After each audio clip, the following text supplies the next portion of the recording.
making behind, even though we discussed this last night. So I'm sorry I'm not sharing my video just because it's been a long day. And I think my photograph is more pleasant to look at right now. My name is Allison McCletchie, and I am here to welcome you and to let you know a couple of things. One, I am going to be behind the scenes. If for some reason your mic gets turned on accidentally and it's not an appropriate time, I am the person who mutes you. And I will also be monitoring the waiting room. As you heard, this entire event is going to be recorded, but I'm also going to live stream it on Facebook as well. So with that said, I am going to now start the live stream and hand you over to my former professor, now colleague, Dr. Frank Martin. Go ahead, Dr. Martin. And so I should go ahead. We're starting the program? We're starting the program right now. All right. So I'm going to share my screen.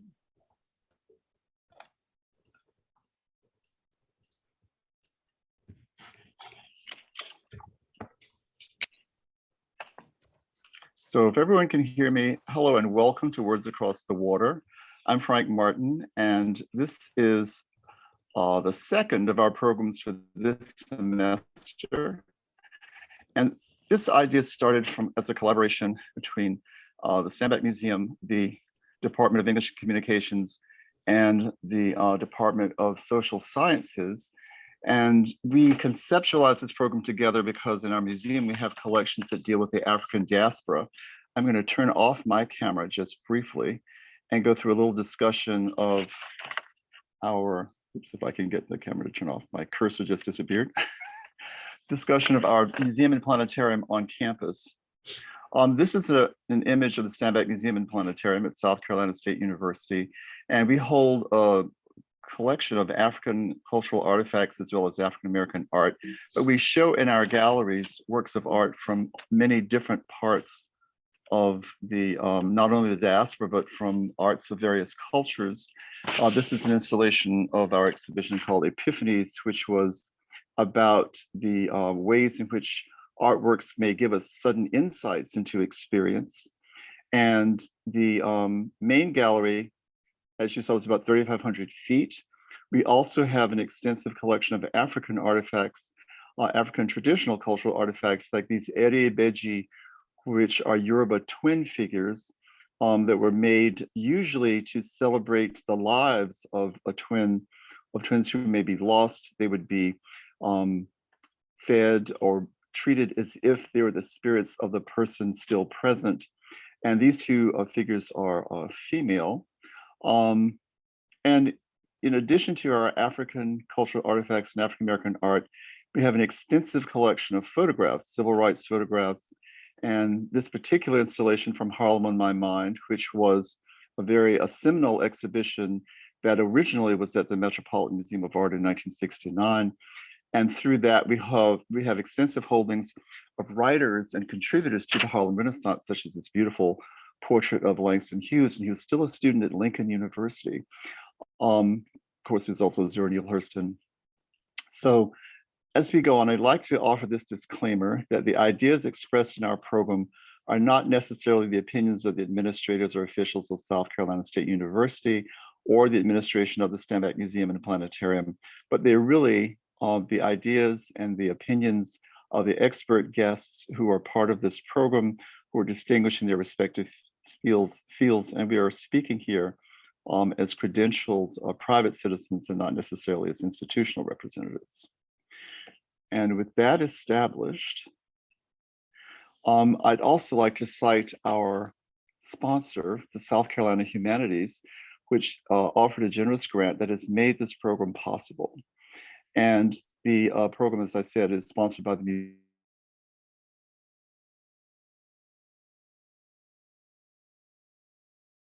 South Carolina State University, the IP Steinbeck Museum, and of course, the Department of social sciences, which helps us to understand how these various areas of the African diaspora integrate with each other.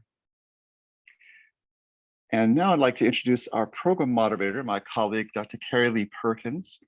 Dr. Carrie Lee Perkins has taught literature, writing, and philosophy, and you won't believe this, but she's been teaching for more than 30 years. You can't imagine that she's done this. She holds the Bachelor of Arts in English and the Bachelor of Arts in Religion from Wake Forest University. And she also has the Master of Arts in English from the University of North Carolina at Chapel Hill, and the Master of Arts in Philosophy, a discipline close to my own heart, and a PhD in English from Georgia State University. She writes, presents, and publishes in her specialty area of contemporary American and Southern literature, including its intersection with philosophy. Her chapter on semiotics is published in the anthology Walker Percy, Philosopher, and she is co-editor of Symbol and Existence, A Study in Meaning by Walker Percy.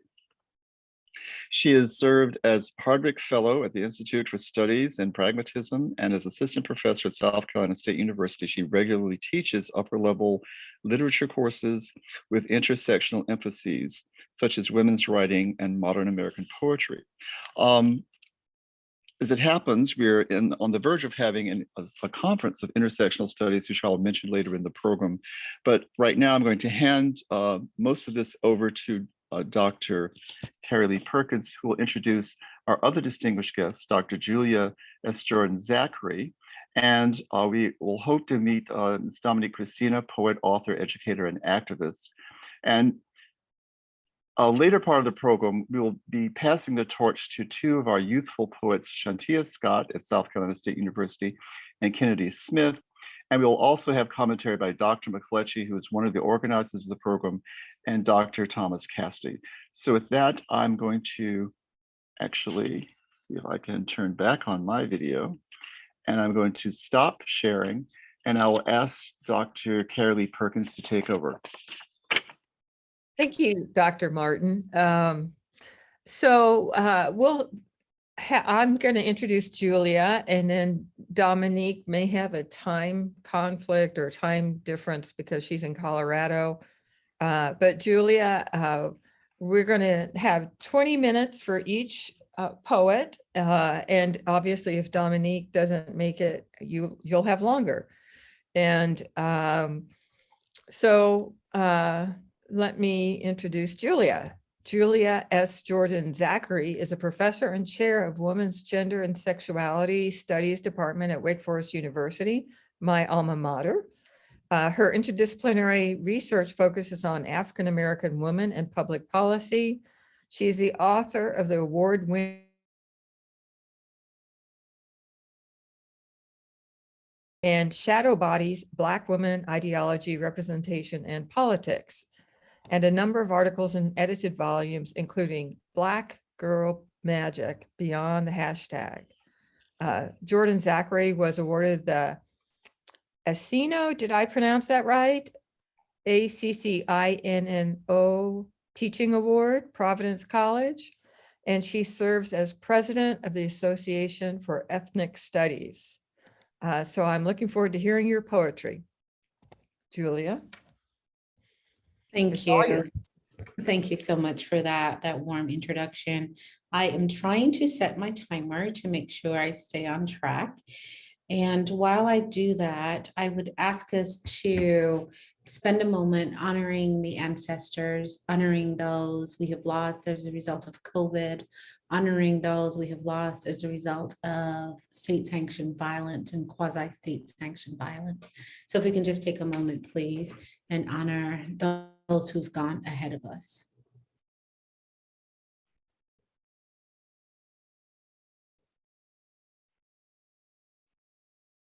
Ashe, thank you. And I say thank you to Dr. Martin, Dr. Perkins, Dr. Cassidy, Dr. Malechi for inviting me to be in this space with you all today, for inviting me to read from my chapbook, the poetry book, Eat the Meat and Spit Out the Bones. I do have to say that this is my first go around with writing poems. And so, there's a little tenderness at times with this writing. And so bear with me. And I wanted to start with just a little bit about this collection, Eat the Meat and Spit Out the Bones, and where it came from before I start reading, just to give it a little bit of context, the poems, a little bit of context. Answering the call of the Black feminine ancestors, Eat the Meat and Spit Out the Bone uses lived experiences, real, recreated, and imagined, to tell tales of power, a Black woman's experiences with power. From a place of truth and deep truth, the poems explore the impact of race, gender violences, and resulting trauma, and the longing for justice. Take a moment and read one poem at a time, and then give a little context for the kind of birth or the catalyst for that poem. And the book is organized into 3 sections. The first section is called Walking with Anger. The second section is Gathering the Ancestors, and the third section is Returning to Me. So I'm going to read a few poems from each section. So starting with the section Walking with Anger. Excuse me. How to walk with anger. 1. And the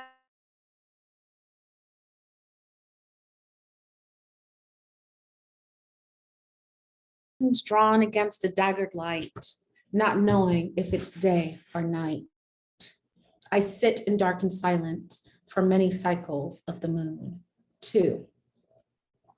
Eventually, the ancestors will visit me, comfort me, be open to the ancestors who carry my anger. As silence engulfed my essence, my Black female lineage took my night and gave me day. 3. Eventually, you will hear it. Nigger bitch, Black bitch. In some form, you will encounter some combination of these words. Young or old, male or female, does not matter. The intensity of speech will be the same, I know. 4, the desire to ball up my fist, to fight the woman, the urge to cry. I'm enjoying the summer morning air when she, clinging to her bathrobe, yells at me, a mere foot away, the muted pink, so soft, in stark contrast to her words. The heavy drumbeat in me when I register what was just screamed at me indoors. How to Walk with Anger is actually based on a very real experience I had as a grad student in Willimantic, Connecticut. I went to grad school at the University of Connecticut, and it was a beautiful summer morning, and I was out walking, and literally this woman runs out of her house, no shoes, clutching her robe, yelling at me. And I remember standing there, and I thought to myself, if you step 1 foot closer, I'm going to forget everything that I was taught and respect of my elders, etc. And then I remember literally a feeling coming over me saying, forgive her, walk away from her. But what endures, why I write this poem, is that to this day, what endures is that feeling that resonated. She probably completely forgot about me, but I will always remember her, because the feelings reside and endure deep in one's body. So that's the kind of impetus for that particular poem. Power.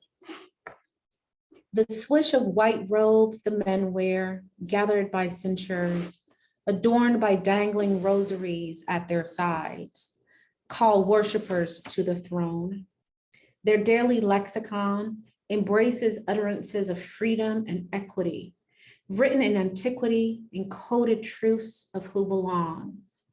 There is power wrapped in their robes, their knowledge, manifest destiny, presented without question, mine, primitive, met with aggression. Their hallowed halls legitimized by Jesus on the cross.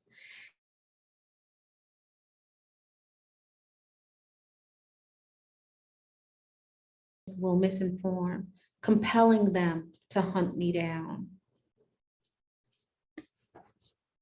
Power is about the intersection of religion and anti-Blackness, and how anti-Blackness somewhat takes away from the notions of the rhetoric of freedom and equity and justice.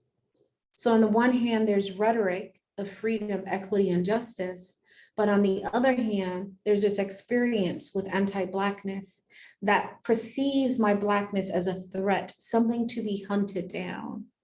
This is also based on a series of experiences I had in relation to the church and anti-Blackness.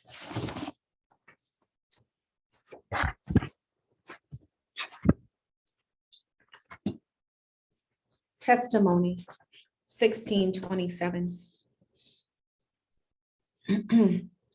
I can hear the voices of slavers when I listen to Kavanaugh speak.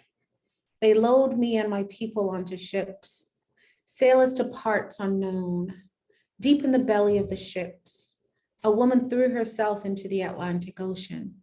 400 years later, the waves of her body haunt me. I sit on the shore wondering how I became so lost to my sacred self. And then Kavanaugh sniffed, face reddened. And I remember Kavanaugh, in quotes, some 200 years ago, the slave master who goaded me while my belly was filled with a promise of freedom, his hands squeezing my tender breast. I was only 12. I was only 15. I was only 23. I was only 47. I was a thing that haunted me. I wrote that testimony 1627 after listening to the Kavanaugh hearings. And it's interesting that we're now in 2022, a few years later, and I'm still hearing the voice of Kavanaugh as we watch this current Supreme Court hearing session, right? That poem is really a bit of mythology, might be kind of playing around with mythology of bending the past, bringing it into the present and thinking about the future, and how the Kavanaughs of the world actually haunt us all through the lifespan of Black women. So Black women, we know, face this kind of anti-Black womanness before they're born, and it runs with them all the way through to their final days. So whether we face inequalities in childbirth, inequalities in education, we also face inequalities in death. And we see that very poignantly with COVID-19 and how Black women not only in the US, but across the globe. And part of that, we know part of that has its bearings, has its wellspring. The institution of slavery, the institution of colonialism, and what some refer to as neocolonialism, and how it robs us, how it consistently has its hands on our tender breasts, squeezing, extracting, taking from Black women, and very rarely giving. And so that's kind of a little bit of an understanding of that particular piece. Reading now from section 2, Gathering the Ancestors, looking at the time. Oh, trying to see which one I should read from here. Just gorgeous. Rouge highlighting her cheekbones, red lipsticks sometimes haphazardly staining her lips, red lingerie always neatly pinned on the clothesline, saying, "Come hither," as it blew in the wind. The other women in my family covered themselves in muted tones, beige to be exact, but she wore red. May 4th, 20,000. At my father's funeral, where tradition reigned, she wore a hint of ruby red, subtle, peeking through the solemn black, a slither at the hem, offering her testimony. I could hear it whenever she said, "It's just gorgeous." The playfulness of her laugh, soft and smooth, like her velvet cakes, inviting me to join her in the blooming garden. I, with red roses, climbed the trellis, reaching for her sunlight. March 5th, 2021, they found her, laying at the bottom of the stairs, brain dead. I adorned my body in cherry red that day.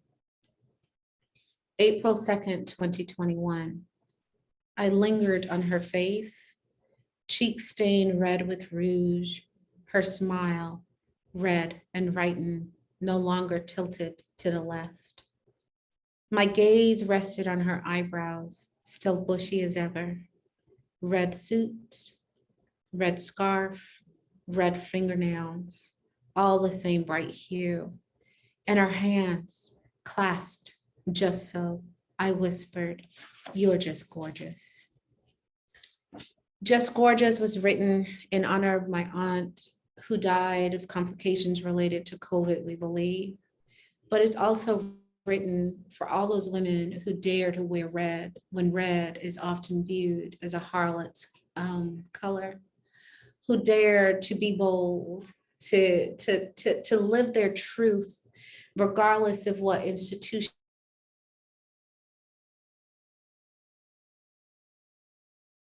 And I'm from Barbados, everybody in their solemn colors of Black. And my aunt just had to have her red. And it reminds me sometimes of how Black women show up in solemn spaces, holding on to the things that we know dear, holding on to our truths. And so we have to remind ourselves as we hold on to our truths that sometimes it's just simply gorgeous. Tin tub. What's the time? Okay. The water fills the tub slowly. I adjust the hot water, ensuring that the mix is the right temperature. I stand there, breast bare, watching the water spill from the faucet, pooling into the tub.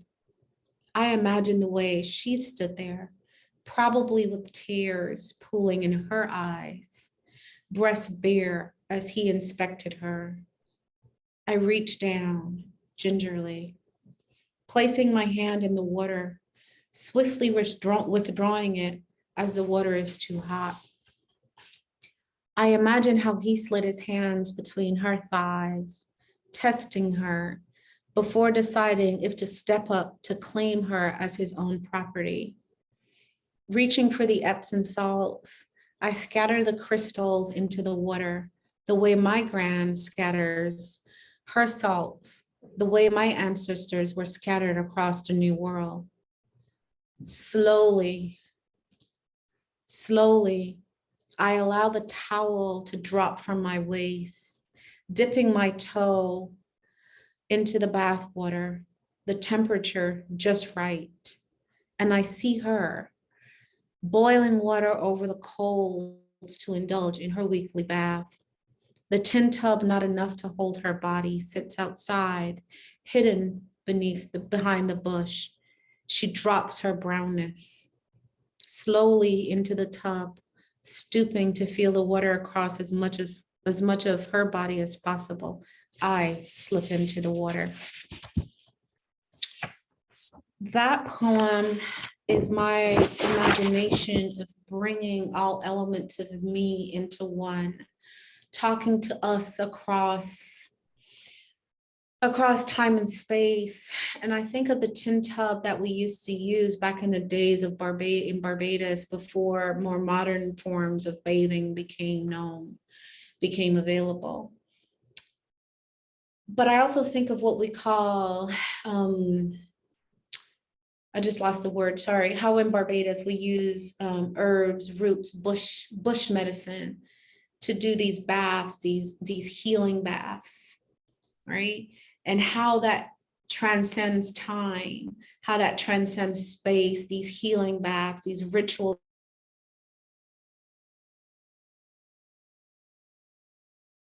Her bush baths. Thank you.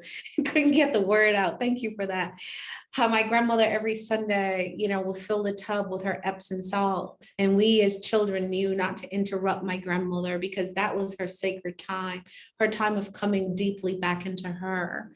And so I wrote this in honor of all of these women who have existed, who have used baths to cleanse themselves of all of the heartache, all of the sorrows, to return to themselves when oftentimes our understanding of ourselves was basically torn from us, right?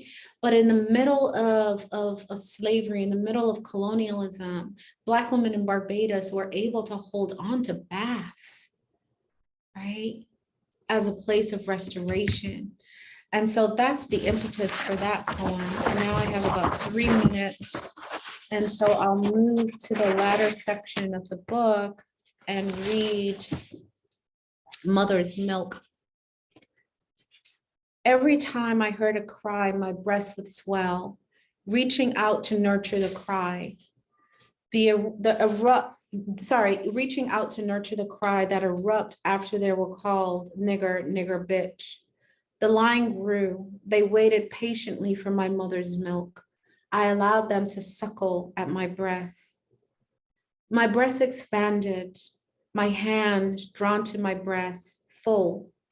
I look for the wailing child. I'm ready for them to suckle at my breast, taking what they need to soothe that which brings tears to their eyes. My grandmother said, child, nursing your child is a beautiful thing, but be careful. A baby takes what it needs, she warned. A baby would take my nutrients, my hair, my teeth, if I failed to care for me. She was right. I try to support the sudden fullness. They ache. I ache. I have no milk. I nursed everyone, but there was no mother's milk for me. Nursing the revolution for Black freedom took everything from me. It took my iron. It took my zinc. It took my hair. It took my words. It almost took me. That poem is very much based on my reality of trying to protect people from anti-Blackness and the costs that I oftentimes paid for trying to protect others from the brutality, from the trauma of race, gender oppression. And those were my exact grandmother's words when I gave birth to my child. She said, child, watch out now. The baby gonna take everything from you if you ain't careful. And as I try to recover from everything that fighting for a revolution took from me, I would oftentimes rest.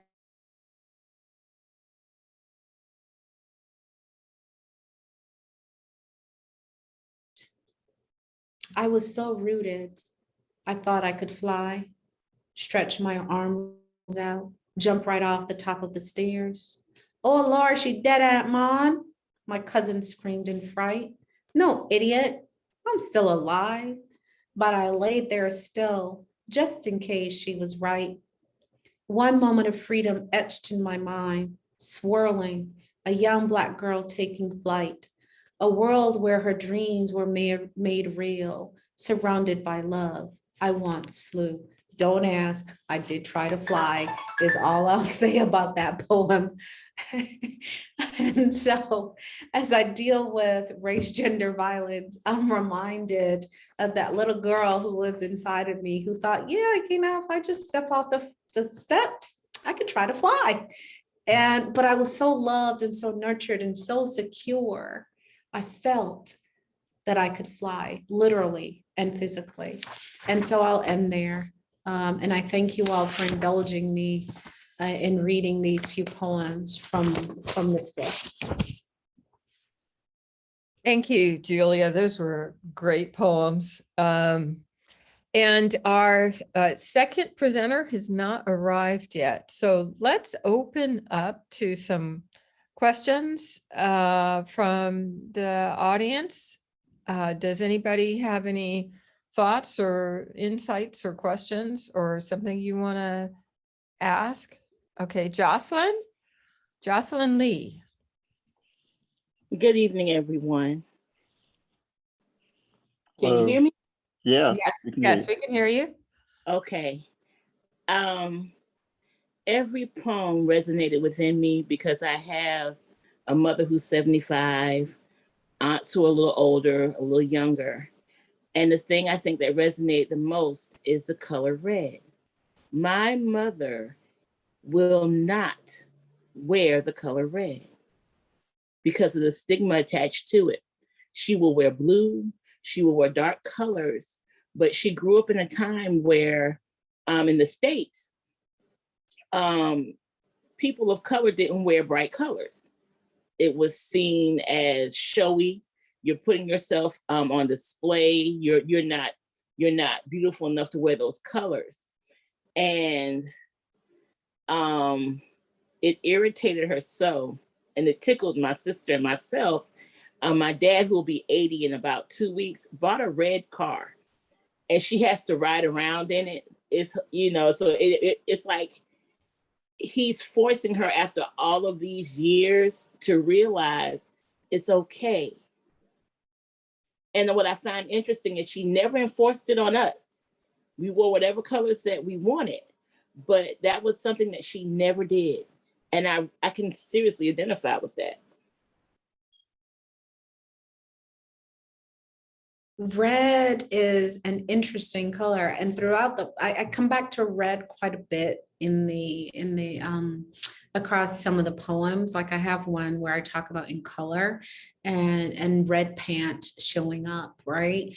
And how society sometimes uses these symbols, these markers, to try to keep some people in certain places, right? So red becomes one of these things that we use to designate who's good, who's not, to demarcate these very artificial boundaries, right? And then when you place red in conversation with Christianity, it takes on all these other types of meanings, right? And so, yeah, women who wear red are dangerous. But my aunt did it, we kind of sort of laughed at my aunt a little bit because we oftentimes wondered, how did she find clothes where everything had a hint of red in it, right? So even her Black clothing, like I said at the funeral, the hem had a little hint of red.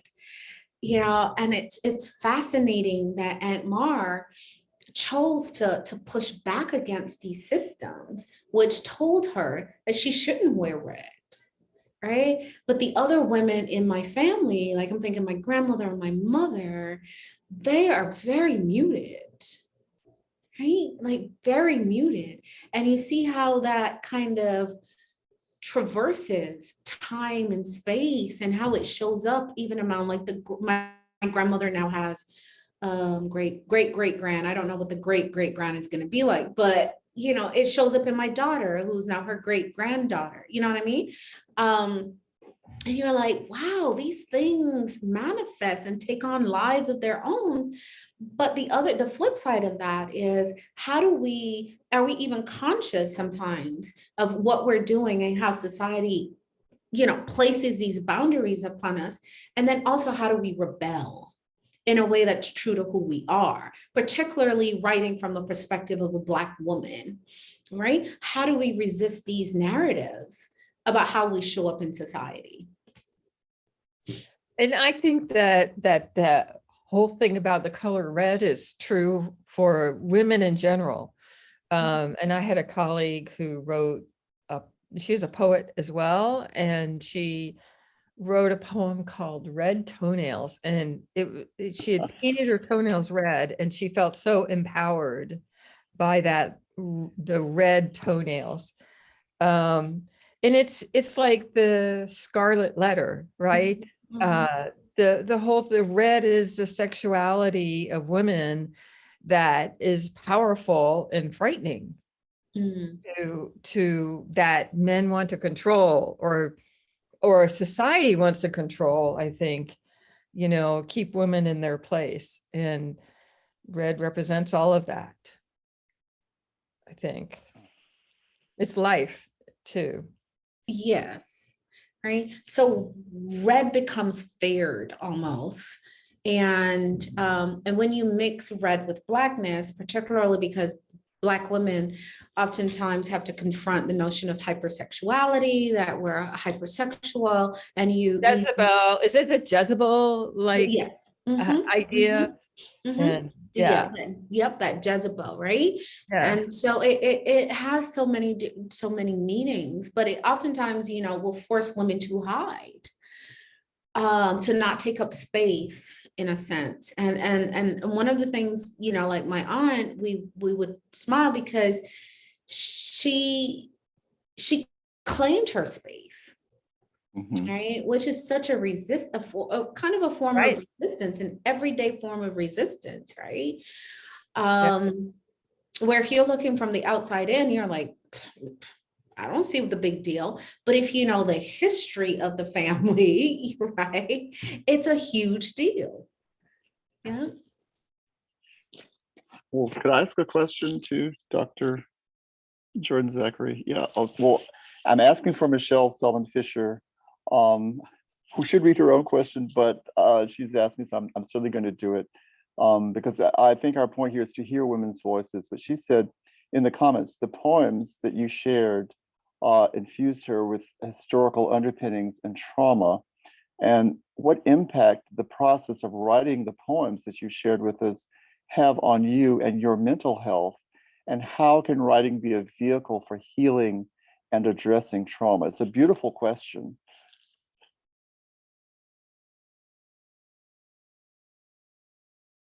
Thank you for that question. It is a beautiful question. And as you kind of sort of pointed out, a lot of these poems came from a place of trauma, came from a place of deep pain as a result, primarily of race, gender violence. And as I'm looking, as I was trying to determine which poems to read, I'm like, these are some kind of sort of dark poems. And I'm like, where do I find truth? Where do I find light? And it dawned on me that on the one hand, yes, the poems are intense, but there's also light in them, because for me, they're giving voice to a lot of things that so many of us experience, but we don't always know how to articulate, right? And that is the light. And I sometimes go back to Bell Hooks and Audre Lorde and why they wrote. And for so many of us on the margins, we write because it's the way that we reclaim ourselves back. We take ourselves back. We write so that nobody can say, I didn't know, right? I had no clue. Because oftentimes if we wait for other people to write us into their narratives, we'll never appear. And then our stories go lost, right? I wanted to write this as a little girl. As I mentioned, I grew up in Barbados, and as a relatively speaking little girl, I was informed, I think in school, I don't even remember where, but it's something that stayed with me forever, that there was a point in time during the institution of slavery where enslaved Black women weren't reproducing. And so slavers had to bring more people in, right? And I was so fascinated by that, and remain fascinated by that. Like, what did these women know? But the story of these women aren't recorded in traditional means, right? They're not recorded in books and things like that. But to me, that's such power, to claim your body from the institution of slavery and not reproduce.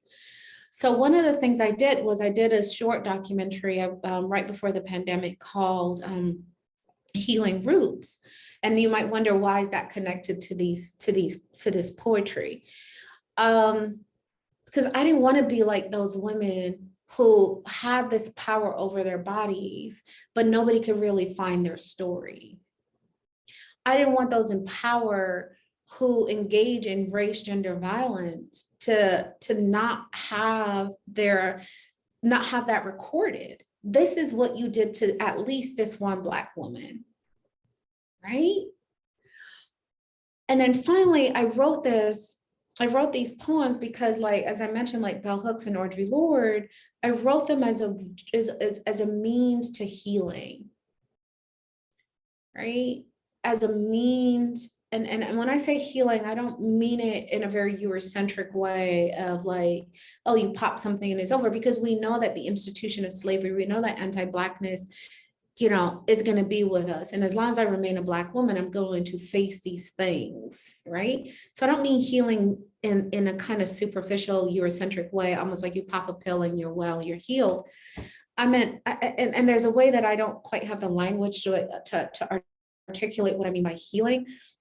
But for me, what these poems and other writings and the documentary has done for me is that it has allowed me to kind of sort of revisit a past, real and imagined, and recognize that there's something so much bigger than me, right? There's something so much bigger than me.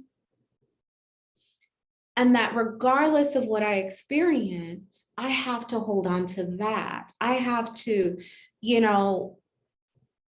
I'll just end it there because I know there are other questions, but I have to hold on to this notion that there's something bigger than me. And I come from a lineage of Black women and men, many of whom I can't name because slavery, et cetera, didn't allow that naming process, but that doesn't mean that they're absent from me.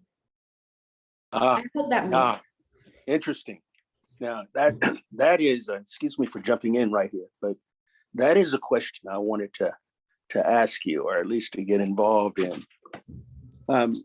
You mentioned that, my question was basically, in talking about yourself and talking about your writing, the things that you've done, what messages have you heard or written about Black men in the day and time in which I'm thinking about was probably during slavery? I know a young student and I had written a book called an article called the Black Woman in the Persuasion Process. I don't know if you know Malifi Asante. We were oftentimes working together. But it seemed to me that the Black male, no one really wrote any stories about him. They couldn't shape words to make him to paint the picture of him the way that I felt like it should have been at that particular time. But just listening to you, I'm thinking about, well, surely you may have a message about a message to the Black man coming from the heart and the soul of the red and the woman in red, coming from the voice of the Black woman. I know that leaves a lot to be thought about, but I'm just thinking about some of the things that have been written in the past. Does that make sense to you? Does that encourage you to say anything? Because I'm interested in what you have to say. So you were a little muffled. So that's why I'm like squint. I don't know what squinting does for my ears, but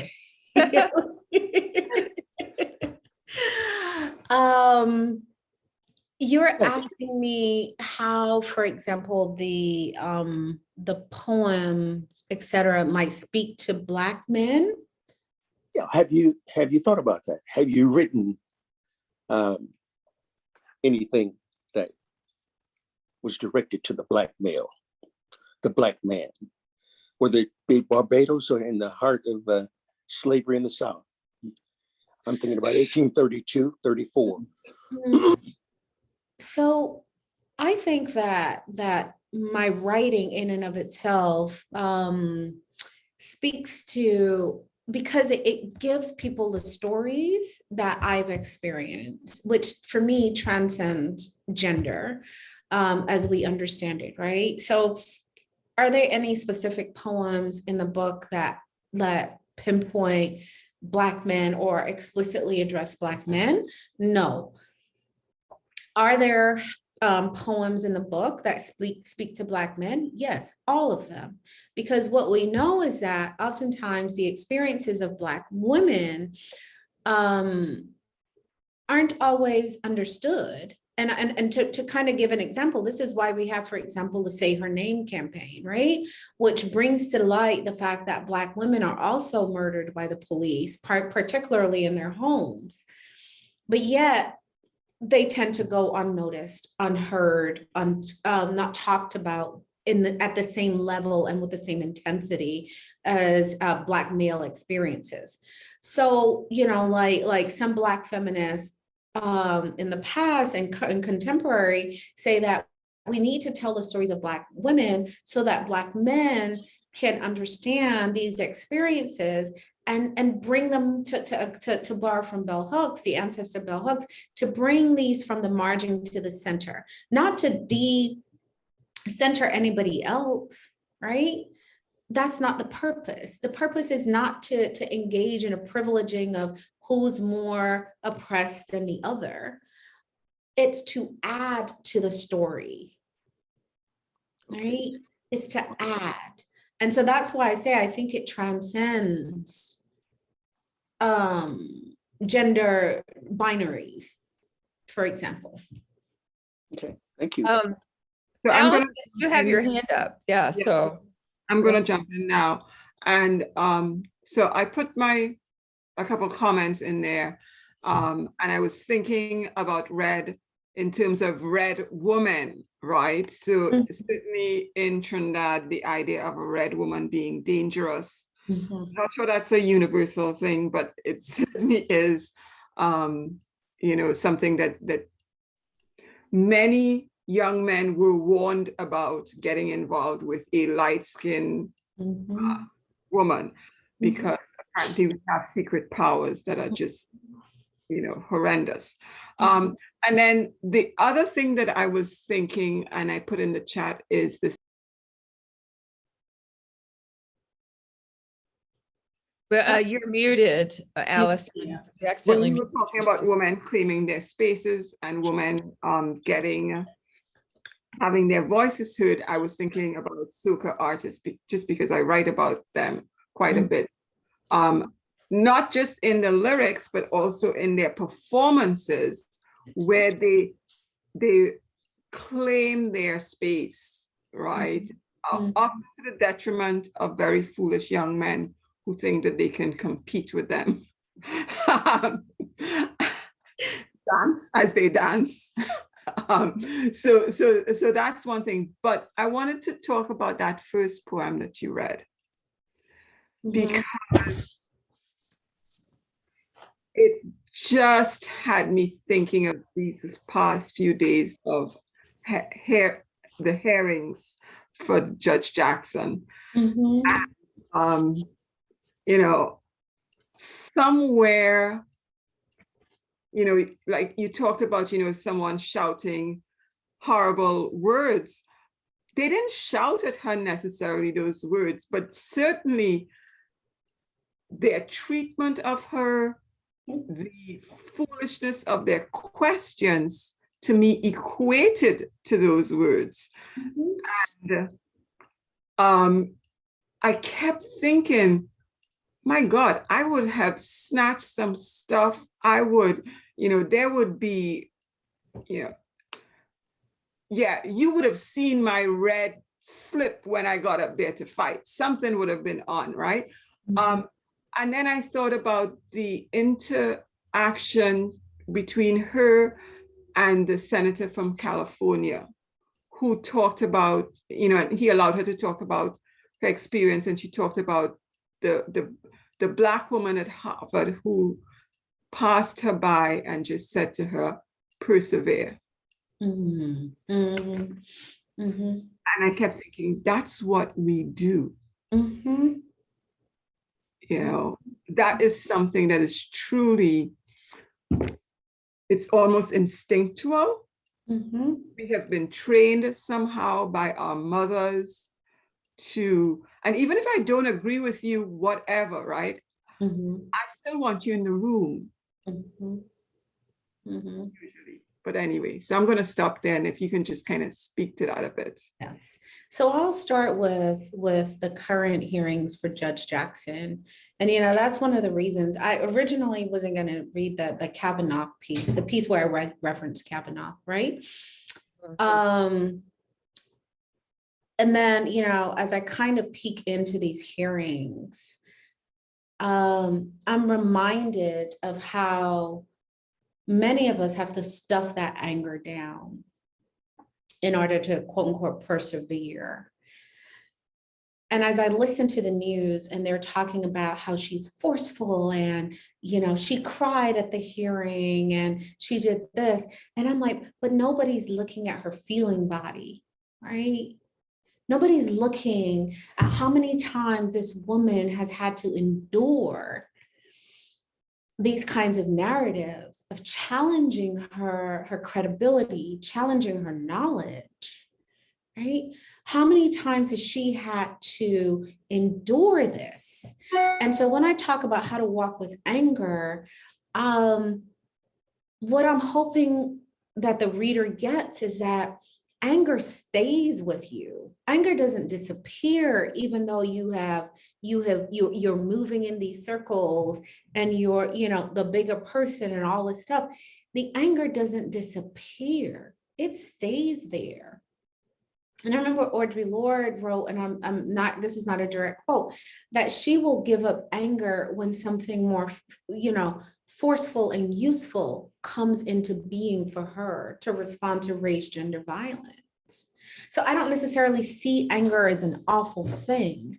I see anger as a possibility for movement into something, right? But we're told that anger is probably one of the most egregious emotions that we could feel. And I'm like, no, as a Black woman, no. Anger has saved me. Right? Anger has allowed me to enter into a place of resistance, but it's also allowed me to figure out how to save myself, how to produce my own milk and mother myself. Right? That's what anger has done for me as a immigrant Black woman in the US. Right? And yes, oftentimes only white men can be publicly angry. When you think about Kavanaugh, and you juxtapose Kavanaugh's reaction to Judge Jackson's reaction, right? I mean, that man was sobbing and behaving on all types of ways. Like, how dare you all say this type of thing to me? But she can't do that. Right. She can't wear her red in public, in essence, right? If you also think about red as relating to anger and stuff, when we're angry, say we see red. She can't wear her red in public. She has to be muted, but that doesn't mean that that anger goes away. And how I started thinking about Black women and emotions, I would oftentimes ask the question, when Rosa Parks got off that bus, how did she feel? Not what did she do, but how did she feel? Right? And we know very little about what Rosa Parks felt. And it's because we don't often give space for Black women to have a feeling body in public. White women can cry. White men can get angry. Right? You mentioned Rosa Parks, and the first thing that came to my mind was she had to think about a lot before she sat in the front of that bus. Mm-hmm. And those thought processes that she had in mind would probably be worth a lot to someone who is doing what we're doing now, looking at the inner thoughts of the Black woman. Mm-hmm. So it's interesting. Mm-hmm. Yeah, and somebody said, when white women cry, Black men die. Mm-hmm. Mm-hmm. Right. So there's a lot to think about. There's a lot to think about, and I try to write truth in these poems, even the ones that are kind of imagined. I have one that's called Drax Hall. It's an imagined poem of young girls being torn apart as a result of slavery and how they must have felt, right? So I try to write from this place of truth, whether real or imagined, because even though I'm imagining some situations, I'm not imagining the pain that comes along with those situations. So even when I'm imagining a scenario and writing that scenario, the pain is still very real. So, Dr. Jordan, I'm sorry. Dr. Jordan Zachary, I was going to say Dr. Jordan Jackson. We are going to make you the judge. I'm sorry. But I was thinking about the idea you posed regarding this rhetoric of freedom and equality and justice that is not available to Blackness, and the attention and dichotomy it creates in our society. And do you have any ideas about how that could be resolved? What kinds of strategies should we as educators in particular create so that our students are well prepared, both either to guard against the hypocrisy, what I call these reconcilable hypocrisies, where you're in this nation that part of its rhetoric is freedom and justice for all. And we know that's not a reality, not yet. We're working towards it. So what kinds of strategies should we be employing in trying to help prepare this younger generation, both to brace itself, but also not to become bitter, not to just hold on to that anger? Because when I was watching Judge Brown Jackson, I thought about that, the fact that she had no outlet in this forum to express to these inappropriate inquisitors their inappropriateness. Mm-hmm. So she has to have some reserve somewhere to be able to do that. How can we help prepare our students for that? Mm-hmm. You're right. So, one of the things I try to teach students, not just by words, but also by action, right? And also to teach my child. I have a 22-year-old 22-year-old. They are always your little babies. Yes, indeed, right? How old? Right. One of the things I try to model for students, to teach in various ways, and to get them to practice, is how to recognize their experiences. Right? How do you begin to recognize your experiences? But also, when you begin to recognize your experiences, how do you also recognize that what you're experiencing is much bigger than you? Mm-hmm. So somebody had written in the chat, for example, imposter syndrome. I have to tell you the truth. I don't use that term. And I encourage my students to never use that term. Are you really experiencing imposter syndrome, or are you working in an institution, existing in an institution that was never meant for you? Those are two different things. Exactly. Right? Absolutely. Two completely two different things. Oftentimes, we are working in a structure that was never meant for us. Why am I claiming it as my problem? Now, the impact is on me, yes, and I can name that impact. And that's the other thing I try to teach students and my child. Name your impacts. All right? Find a language that works for you to name your impact. Right? Do not just willingly take the language that's given to us. So, imposter syndrome, where did that come from? Right. But as a term, it's even trying to give you doubt about your own credibility. Yes. Your own credibility. Yeah. Right. And we're all humans. I believe every human has an experience where we question ourselves, right? That is so different from working in an institution, from being in structures that at the premise of them, stated or unstated, says that you don't belong, Mhm. right? The other thing I try to teach, particularly younger folk, which I'm realizing, and I wish somebody would do this study for me, because I just am too tired and too old at this point. How are they understanding community? Mm. Right? And the value of community. The way that we survive is through community, That's Absolutely. very true. Yeah. right? Do they have community? What does it look like? And I oftentimes tease my students and I say, tell me about your BFF. You know what color they like? Do you know what they like to eat? Is your BFF in real life or online? Like, where does your BFF exist? Right?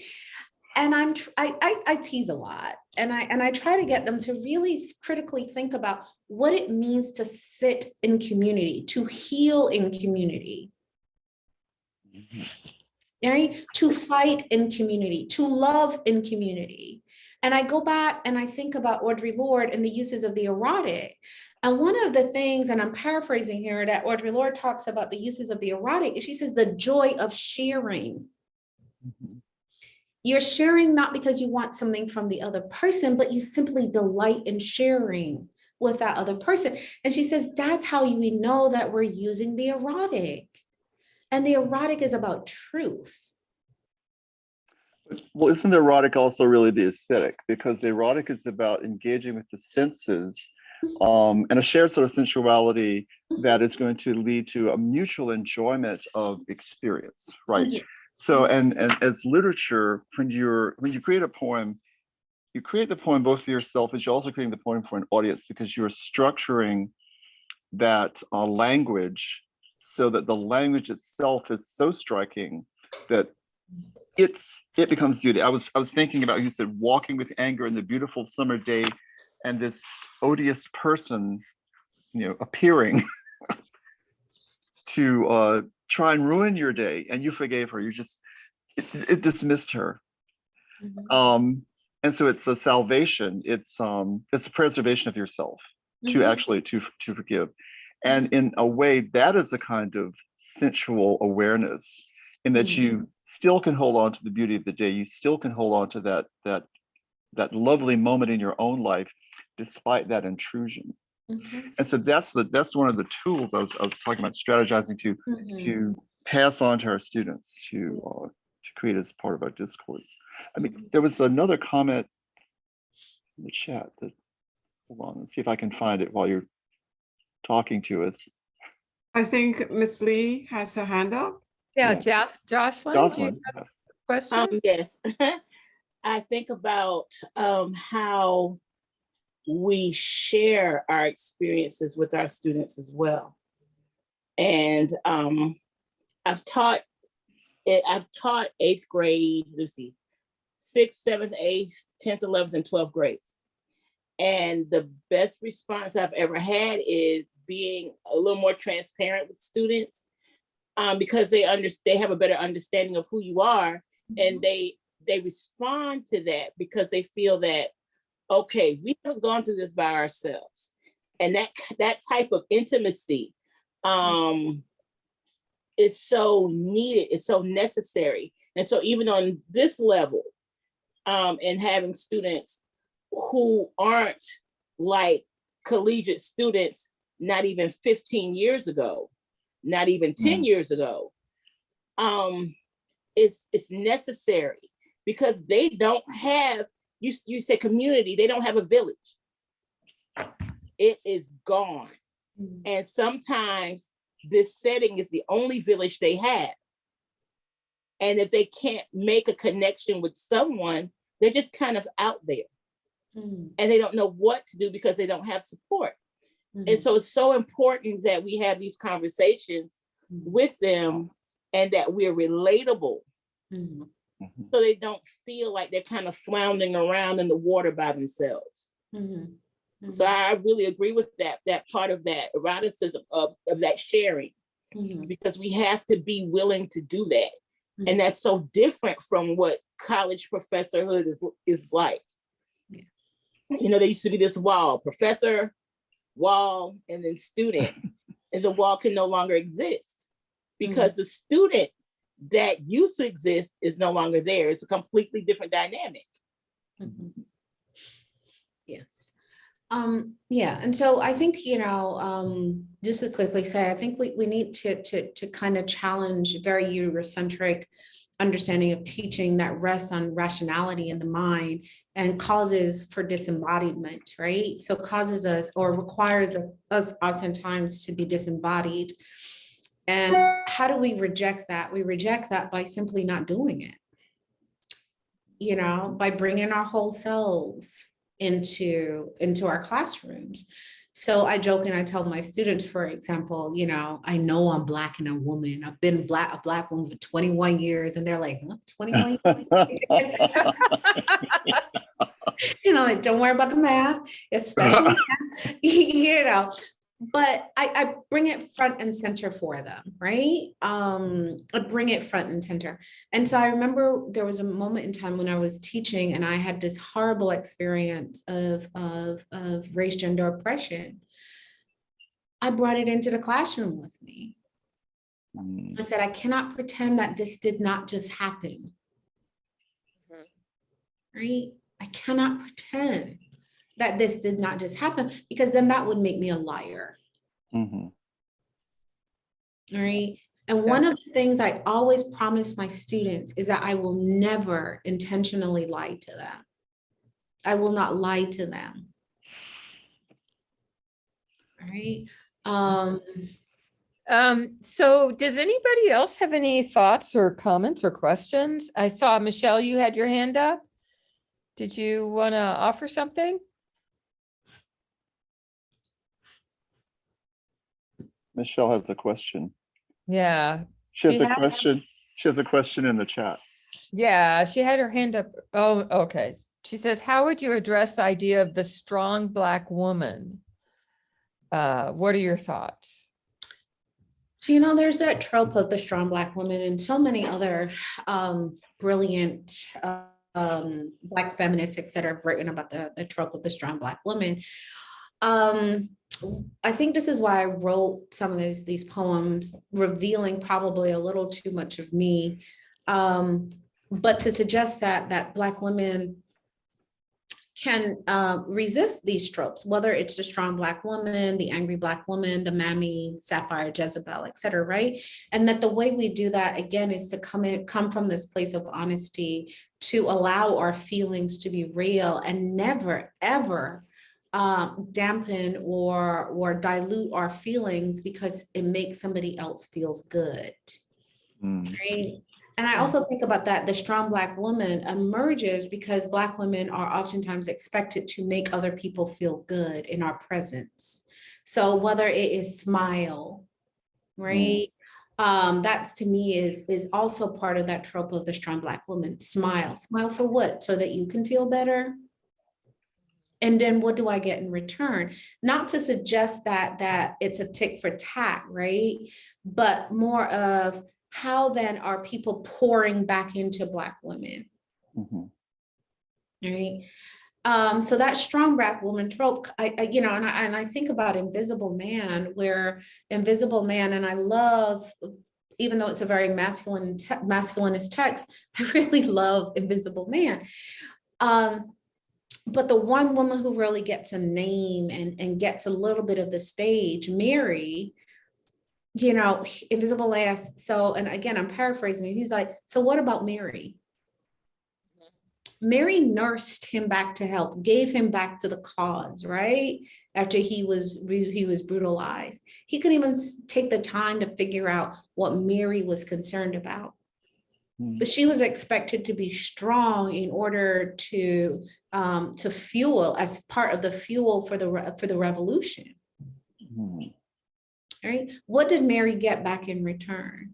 So I oftentimes joke and say, I'm going to write a Black feminist version of Invisible Man one day, right? Where Mary's going to come center stage, where we're going to get to learn what Mary's concerns were, right? And we can even take the strong Black woman a lot further back into the Bible, Where a lot of Black women were expected to be strong and be in service. Mm. Right. So, Mhm. Go ahead, go ahead. No, I Okay. said that, you know, what I coming back to my daughter, one of the things I try to teach her in action and words is that you matter. You know, and you matter, your mind matters, your feelings matter, your spirit, all of you. You are not disembodied.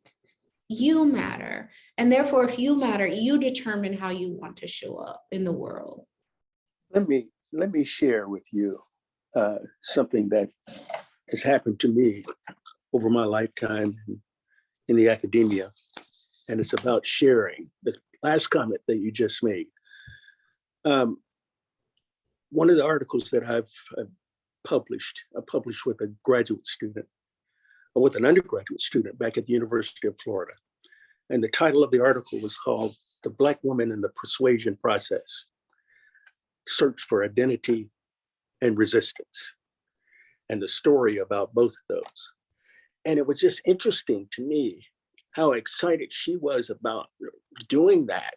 And now we're talking about that article being published in the Journal of Black Studies. And it must be now about close to about 15, 16 years old. And at the same time, as I'm listening to you, I'm thinking about, look at this young lady that I was working with, thinking about how to communicate and make contact with people in the community that the University of Florida was not Black. University of Florida was predominantly white when I was there. And yet at the same time, the contacts that she was making as a minority, she decided that she wanted to put something in writing. That article has got more hits now, at least from the way I read it, than anything that I've actually put out.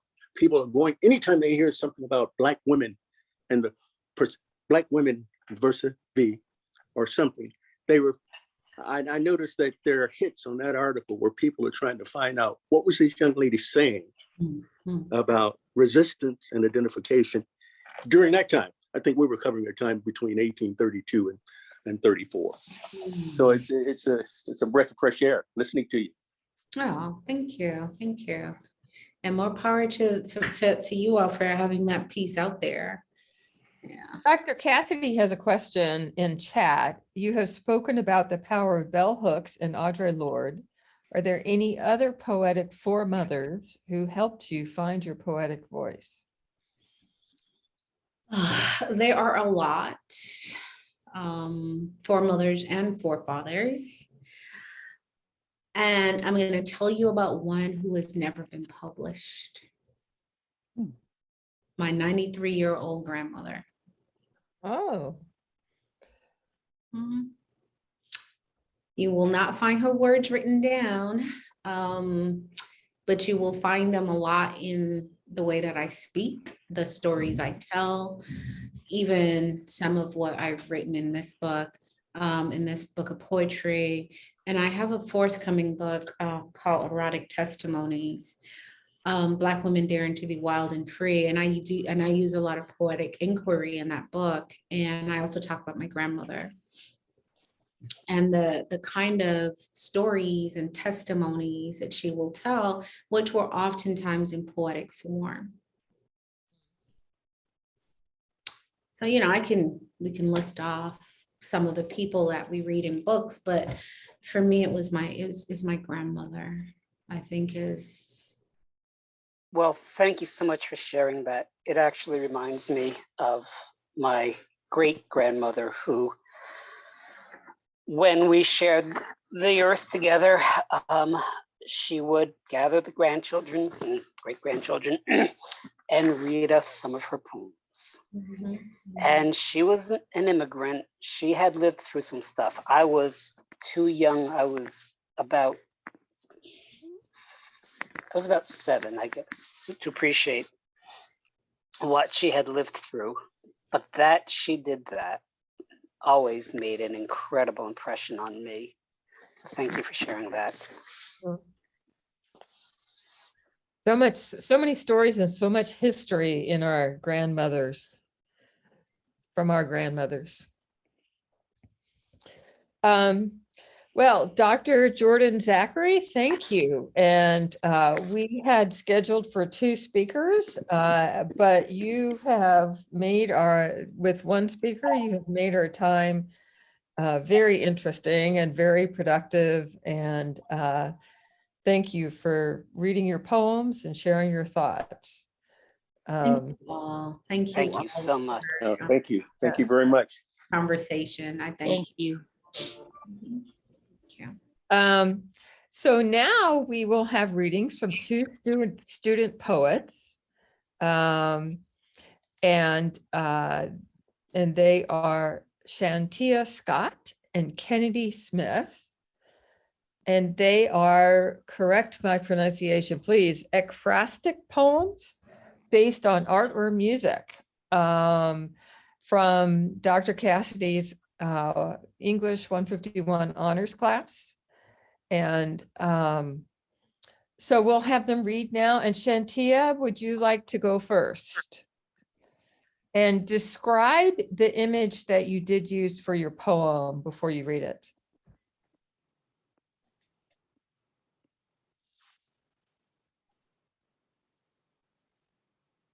Or Kennedy, would you like to go first?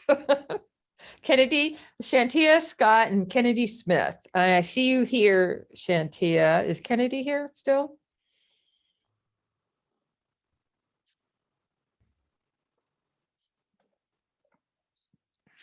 Shantia, you don't may see have to Kennedy. unmute. Yeah. Shantia may have to unmute. Yeah. So I see that Shantia is muted. Kennedy was here. I don't see her here right now. I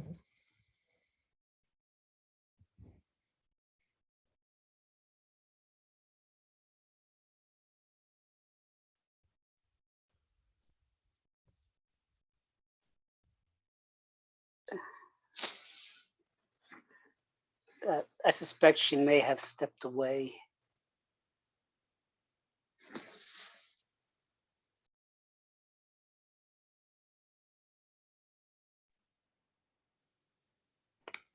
Okay, well, if that's the case, Dr. Martin, do you want to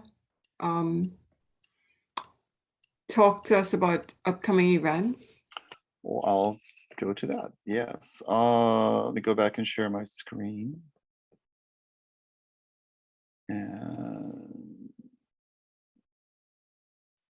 so if we can get our technology problems resolved, Shantia and Kennedy may come on later.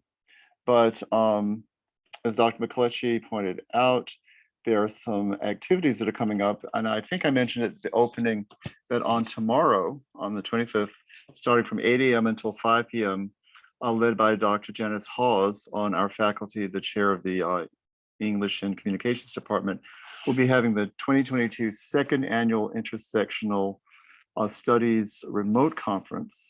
And there'll be a variety of speakers, international speakers, all day long, talking about the various issues of intersectionality in many different disciplines. So that's happening tomorrow. And on next Thursday, on April, no, not next Thursday, Thursday after that, because next Thursday I think is April 30th, it's March 31st. But on April 7th, we will be talking to Malcolm Cunningham on his exhibition, Drafted into the Service of a Larger, oops, I can't see because of my into the service of a large destructive force.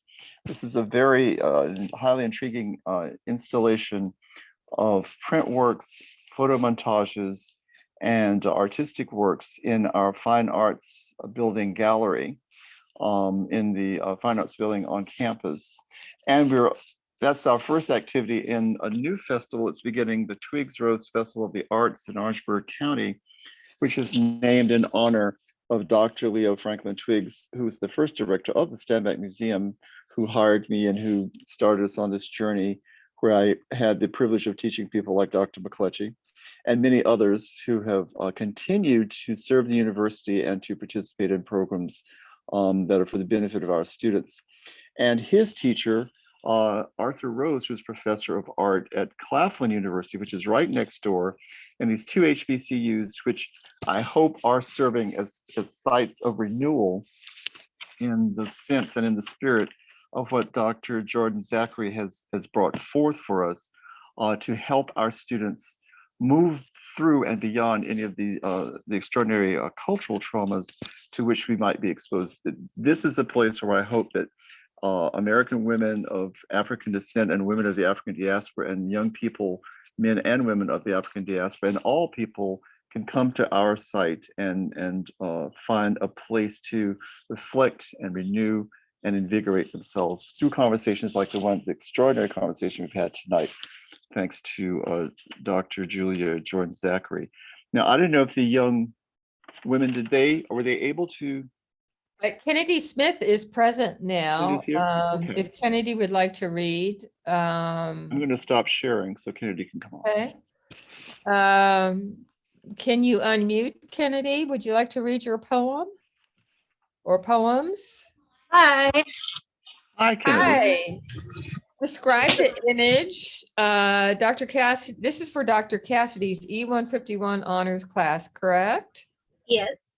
And he had you write an ekphrastic poem. Did I say that right, Dr. Cassidy? Yes, you did. Okay.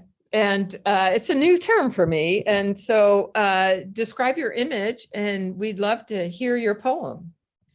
Okay. The image I chose, it was a picture taken before the Orangeburg massacre, and it was a group of soldiers walking and like the straight lines that they have, and they're all dressed in the uniform, like ready to do what they did.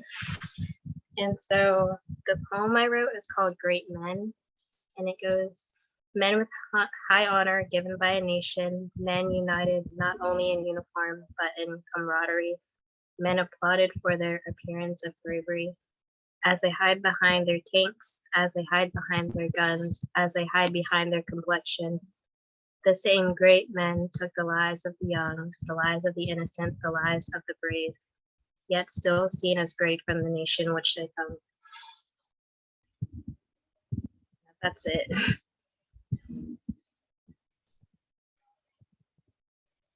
Sorry, I was muted. Thank you. That was wonderful. Are there any comments or thoughts on that poem or questions?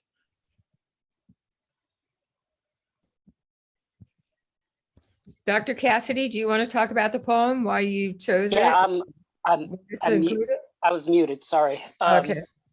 Yeah, what really struck me about that was capturing the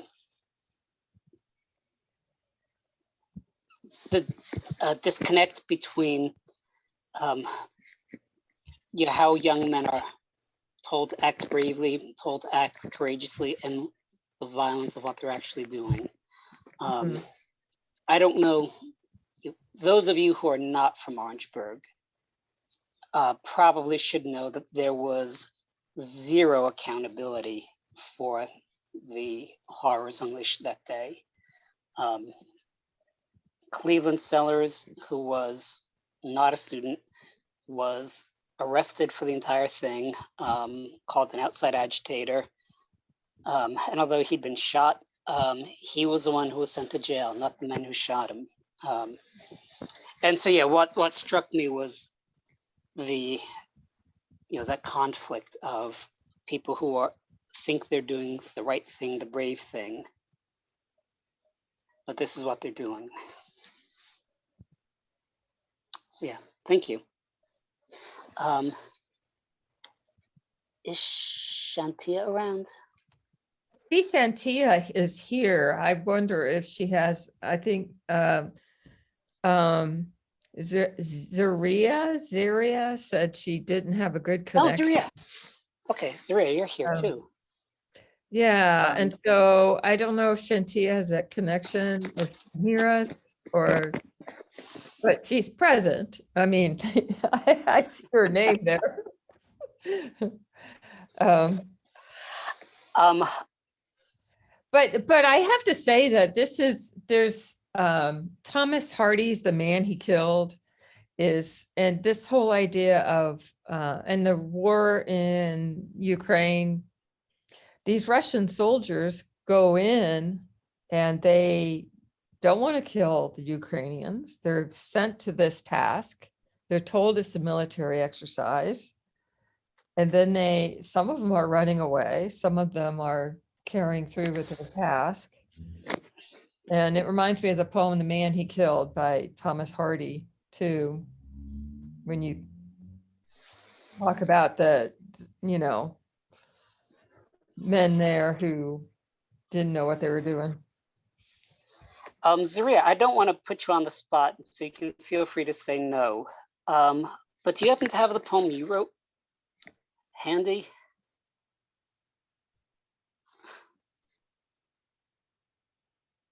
Hello. Hello. Hi, Dr. Cassidy. Actually, I do have the poem. I can pull it up now and read it if that's okay. Oh, I would love it. And then we should probably close. Okay. Shantia, can Shantia hear us at all? We don't know. Zaria was saying is that her connection is bad. It's just unstable. Okay. So let's listen to She's Zaria. probably on campus. Yeah, that's my concern. Yeah. Okay, so my image I based my poem off of was the picture of Emmett Till, and Emmett Till standing over his casket and her about to fall out and cry and everything. So when I saw that picture, when I read the story, it just really, really moved me. And it actually took me a couple of days to really finish this poem because it was just overwhelming with a lot of emotions from just reading the story. So this is how it goes. Seeing her baby having some fun, she was not worried that day until it had begun. He giggled and ran with his peers, not knowing he would end up with tears of fear. Minding his business and standing around, a white woman who lies came into town. Walking past this little man, she wanted to deceive her family and created a plan. On that cold, lonely, scary night, the little boy was kidnapped and his family could not put up a strong fight. Taken out of his warm bed and out of his house, the two murderous men took that boy to a warehouse. Screaming and pleading for his own life, the two evil men knew what they were doing that night. Beaten and bruised until he could not see, all he could do was sit there and plead. Hearing a knife come out of a man's pocket, they took his eyes right out of his own socket. They laughed, and that's all the boy could hear. They wanted more blood, so they cut off his brown ear. Crying and crying for his own life, he started to realize that this was his last night. Forced to strip naked and carry a 75-pound fan, it was the last time his two brown feet would walk on land. All wonder if he would just wanted to be in the bed right before he was shot in the head. With that 70-pound fan tied to his neck, as he drowns in the river all alone, people can be filled with hate to the point it makes you sick. Now the mother must pick up the phone. Do not worry about this sweet angel as he is laying his head. He is still around to this day, even though he is dead. Okay. Wow. Wow, is right. Wow. I was just going to thank you so much for that poem.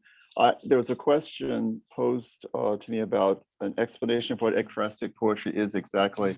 It's from the Greek ekphrasis, which means from the image into words. And it's a form of poetry where the writer bases the poetic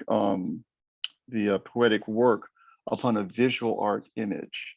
And so each of these were inspired first by something visual, and then the poets have translated their visceral response into something they can communicate to us.